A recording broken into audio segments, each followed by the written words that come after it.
and Assalamu alaikum. This is Ihsan, co-founder and co-creator of the Islamic Meditation Program as well as the Islamic Renaissance Project. In this video, we'll be covering the 4 forms of the Islamic meditation. This is the 3rd video in this series designed to reintroduce you to Islamic spirituality. By learning about the 4 forms of Islamic meditation, you'll be able to take your Islamic spiritual practice to the next level. You'll be able to develop a much more deeper, more meaningful, more fulfilling, and more joyous religious spiritual experience. By not understanding the depth of Islamic spiritual practice and not understanding these 4 different forms of Islamic meditation, we run the risk of failing to truly understand the purpose of Islam and really benefiting from the Islamic spiritual practice. So what is Islamic meditation? In Arabic, the word that is commonly used to refer to Islamic meditation or this form of Islamic spiritual practice is zikr or dhikr. And dhikr literally means to remember. You see, human beings by nature are forgetful. In fact, the root word insan, which means human being, comes from the same root which means forgetfulness in the Arabic language. It's part of our nature, it's part of our structure, part of our design that we tend to forget. And hence, the quintessential spiritual practice then becomes remembrance, to remember. Zikr is mentioned extensively throughout the Quran as well as the traditions of the Holy Prophet ﷺ. It's mentioned more than prayer, more than fasting, more than charity, more than any other spiritual activity, more than any other spiritual practice. And the Prophet ﷺ recommended zikrullah above any and every other spiritual practice.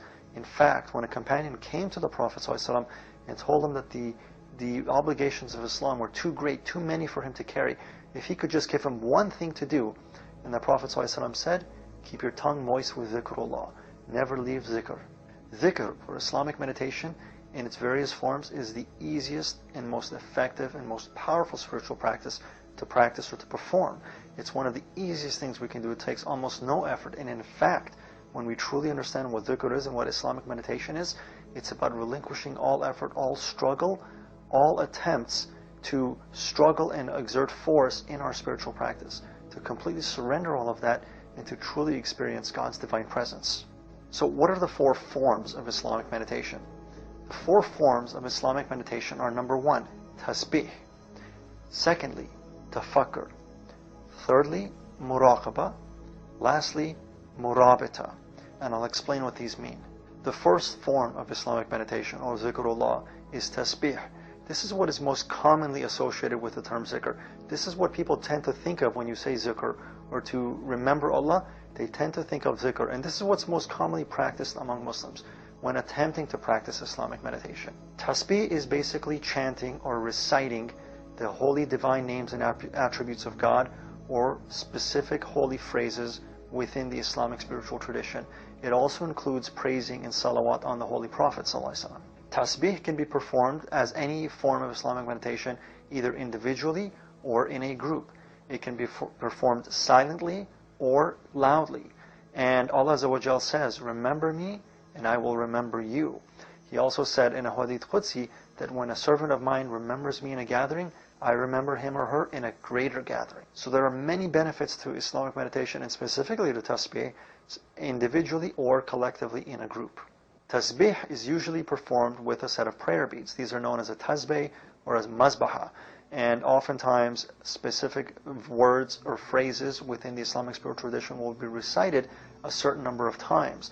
For example, most commonly practiced form of tasbih is after one completes their prayers. Normally we'll do 33 times Subhanallah, 33 times Alhamdulillah, 33 times Allahu Akbar, and that's typically what most people do in terms of their tasbih, but it can go far beyond that. The second form of Islamic meditation is tafakkur, and tafakkur means it literally means to think, or to contemplate, or to meditate. And this is very different from unconscious thinking. In fact, tafakkur means to think constructively, to think positively, to think purposefully and with intent. Proper practice of tafakkur is the opposite of the unconscious, automatic, negative thinking, the habitual thinking that most people typically engage in, whether they're aware of it or not. It's positive, meaningful, purposeful, constructive thinking that can actually lead you somewhere, can lead you forward in your life, can lead you to understanding, to wisdom, and ultimately to enlightenment. The opposite of the unconscious negative thinking, which really doesn't lead anywhere except downwards. The third form of Islamic meditation is muraqabah. What is muraqabah? Muraqabah literally means to observe. It means to observe or to watch, to be present with. And this is meditation in the most common sense. Usually when people think of the word meditation, they're generally thinking of muraqabah, which literally means to just be present, to be still, to be aware, to develop a higher form of consciousness. Muraqabah is one of the most powerful forms of Islamic meditation there is, because ultimately it leads to a transcendence of the self, to an experience beyond the finite temporal self that we have in this body, what we commonly refer to in English as the ego. It leads to a life in awareness and consciousness beyond that, and into awareness and consciousness presence in the divine presence of God. Muraqabah is essential in terms of Islamic meditation and Islamic spiritual practice. Now the fourth form of Islamic meditation is murabata. Murabata comes from the root word which means to join, to combine, to associate with, or to become one with. And through the practice of murabata, we as Muslims, as believers in this day and age, can cultivate a living and real relationship with the soul of the Holy Prophet ﷺ. You see, the soul is eternal. Our souls are eternal. The soul of the Prophet ﷺ is eternal. And we know in Islamic tradition and in Islamic spirituality, and it's mentioned throughout the Quran, that prophets are alive. They do not die. Martyrs do not die. Saints do not die. Their body may pass on, but their consciousness, their awareness, because in reality they've died before they died, their consciousness persists. Their awareness persists. And the Prophet ﷺ said, when a believer, when a mu'min, when one of my nation sends salams to me, in my grave, Allah sends my soul back to my body that I may respond to him. So through the proper practice of murabata, we can cultivate a living and real relationship with the presence of the Prophet ﷺ. Why is this important? Because the Holy Prophet ﷺ is the doorway, is the key, is the bridge to the divine presence. The Holy Prophet ﷺ made Isra wal Miraj. He ascended to the divine presence of God. And his soul is there. By tuning to the soul and to the reality of the Holy Prophet ﷺ through the practice of murabata, we can join with him, we can be with him, and he can help lead us into the divine presence. This was the very purpose and role of the Holy Prophet ﷺ, and why Allah Azza wa Jalla referred to him as Rahmatan lil Alameen, a mercy to creation, because he was able to take creation from ignorance, from the veils of the world, from dunya, into the light and the expansion and the awareness of the divine presence of God. This is the purpose of the Prophet ﷺ, and through murabata we can actually reach that much faster. Very few nowadays know about the practice of murabata, even though it was a practice that was conducted even during the time of the Holy Prophet ﷺ by even companions of the Holy Prophet ﷺ who were with him even physically. So what are some of the most common mistakes when it comes to Islamic meditation, the proper practice of dhikrullah? Well, the first and most common mistake is a lack of proper understanding of how to practice Islamic meditation, how to practice dhikrullah in its most effective and efficient forms. Another mistake which is commonly made with dhikrullah, with Islamic meditation, is a lack of intent, a lack of consciousness, a lack of awareness.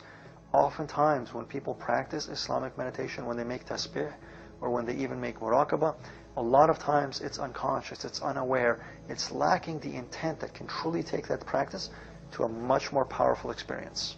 And really what we're talking about is a lack of presence, being distracted by the dunya, being distracted by the world of form, the world of appearances, and all of our obligations and duties and troubles and problems that come from dunya. Being distracted by that and then failing to get the very benefit what Islamic meditation was for, to liberate us from that. And lastly, there's a lack of understanding of the purpose of Islamic meditation, or the purpose of Islamic spirituality itself.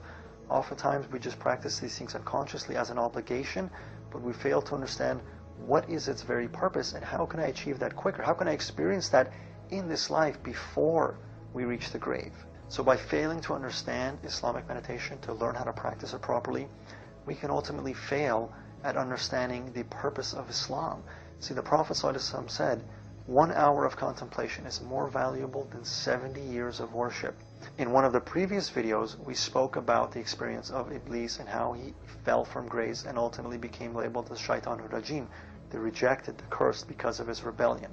He worshipped physically, externally, for aeons, for ages, yet he didn't spend an hour in contemplation, an hour in meditation, to realize the very purpose of his physical spiritual practices, of his religious obligations. And hence, all of his religious obligations, all of his prostrations, instead of cultivating humility, gratitude, consciousness in his being and his soul, led him to pride and arrogance, and he fell. And that's the danger that we run into with Islamic practice. If we fail to address the internal dimension, the meditative dimension, the spiritual dimension of Islam, and only carry the physical dimension of Islam, we run the risk of entirely missing the very purpose of Islam. And one of the greatest dangers is that we can lose complete relevancy of Islam. We can lose Islam, God forbid, ultimately, and it just becomes a form, a part-time religion like many other religions nowadays. Islam is relevant, and it's designed to impact and affect and accentuate every aspect of our lives, every dimension of our lives. And when we fail to understand Islamic spirituality, we remain at the mercy of dunya. We remain at the mercy of the world of forms, and we fail to realize our divine destiny. We fail to realize our true purpose on this creation. The result: fear, stress, anxiety, worry, depression, hopelessness, despair, despondency. You know these different negative emotions that many people nowadays especially are experiencing. And it comes from a purely physical life, a purely material life, and even a spiritual life or a religious life that's purely based in the physical forms is still limited to the material plane on many levels. We can go deeper, we can go into a much more profound experience and realization of Islam through Islamic spirituality and through Islamic meditation. And lastly, by failing to understand Islamic spirituality and failing to embrace the Islamic spiritual path, we become poor representatives of Islam. And we see that throughout the world. Many people that call themselves Muslim, claim to be Muslim, yet their character, their performance in the world, the way they act, they behave, the way they think is perhaps the furthest thing from Islam. Islam means peace. Islam means surrender. Islam is a path of beauty, of love, of joy, of compassion, of grace. It is not a path of violence. It is not a path of conflict. It is not a path of war. It is not a path of force and struggle in a negative sense. It's a holy struggle, a pure and divine and beautiful struggle within the self. Jihad al-Akbar, Jihad al-Nafs. And when we fail to embrace Islamic spirituality, we ultimately fail to represent Islam. The benefits of Islamic spirituality, the benefits of Islamic meditation are many and profound. First of all, we can truly represent Islam. We can become living examples of what Islam truly means. Human beings living in a state of Islam, in a state of divine peace. And we become magnetically attractive to so many people because peace is what people are looking for. Peace is what they think they're fighting for. And if we have peace within ourselves, we can then offer it to other people. Islam again can rise from the ashes and become the spiritual path it was destined to be. As Allah referred to in Surah An-Nasr, that one day people will enter the religion of Allah, the religion of the Creator, the divine heavenly spiritual path in droves, in multitudes. We can help be catalysts. We can help be doorways for that day. We can develop a real experience of Islam beyond its forms and truly benefit from our spiritual practice, to truly enjoy our prayer, as did the Holy Prophet ﷺ and the companions. It's amazing when we read the stories of the Prophet and the Sahaba, how much joy and love they took in their prayers, how much presence they had in their prayers. We can experience that too. We can also attain to faith, to certainty, to true belief, and to absolute confidence and conviction, beyond doubt, beyond even the possibility of doubt. Because when we realize it internally, it's no longer forced. Belief is no longer something in the heads. It's not something we just perform in our bodies. It becomes rooted in our hearts. It becomes rooted in our souls. And we become living examples. We become mountains and pillars of faith in creation. And then we become divine deputies of Allah Subhanahu wa Ta'ala. We can reach the freedom from fear, freedom from anxiety, freedom from stress and worry. And ultimately, what this equates to is freedom itself. Nowadays, there seems to be a lot of confusion as to what freedom actually means. Many think that freedom means I can do whatever I want whenever I want. And their souls are still in prison.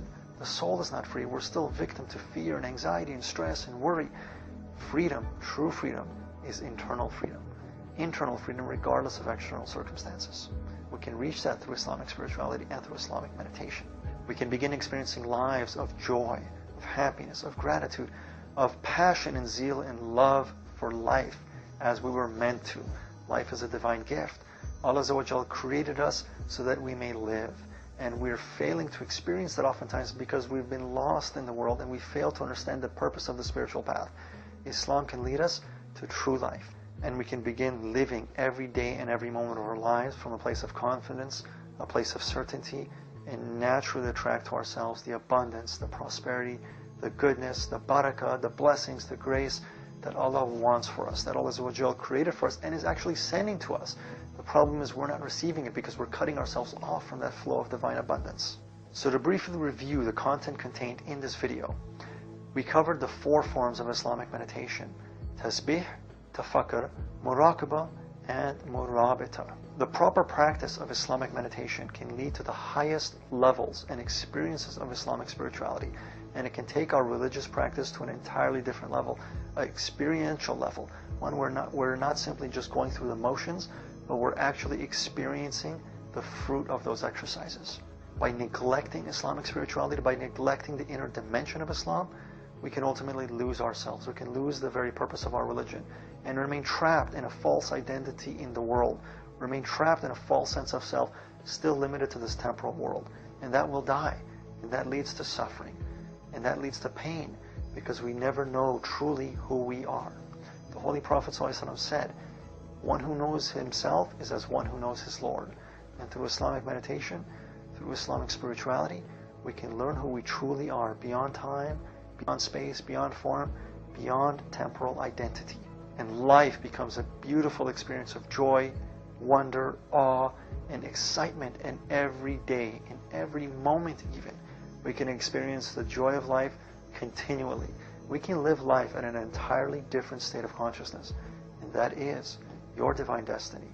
And then we can begin approaching our Islamic spiritual practice from a place of gratitude, a place of joy, a place of love, as it was meant to, and as the Holy Prophet ﷺ experienced it. He worshipped and prayed more than any other human being. And yet when he was asked, "Why are you worshipping so much, Ya Rasulullah? Why are you praying so much? If you have any sins, for sure they've been forgiven." And he ﷺ said, "I do it out of gratitude. Shall I not be a grateful servant?" The way of the Prophet ﷺ was a life of gratitude, and not just intellectual gratitude, but gratitude that fills the entire being with joy, with happiness in every moment of life. That's what's possible, and that's what Islamic spirituality, the Islamic path, offers us. In the next video, in this 4-part video series, the topic that we'll discuss is the very purpose of our creation. Why were we created? Why are we here? What is the hidden divine destiny of humanity?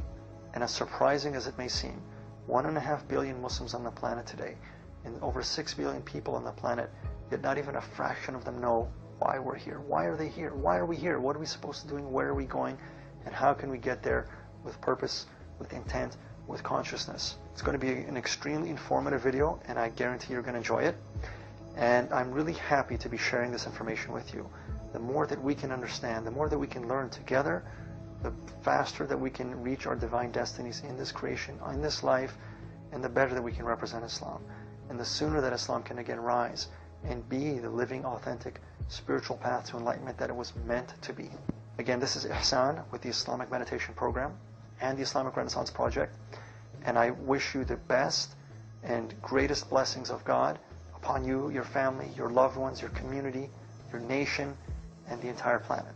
أفمن شرح الله صدره للإسلام فهو على نور من ربه فويل للقاسية قلوبهم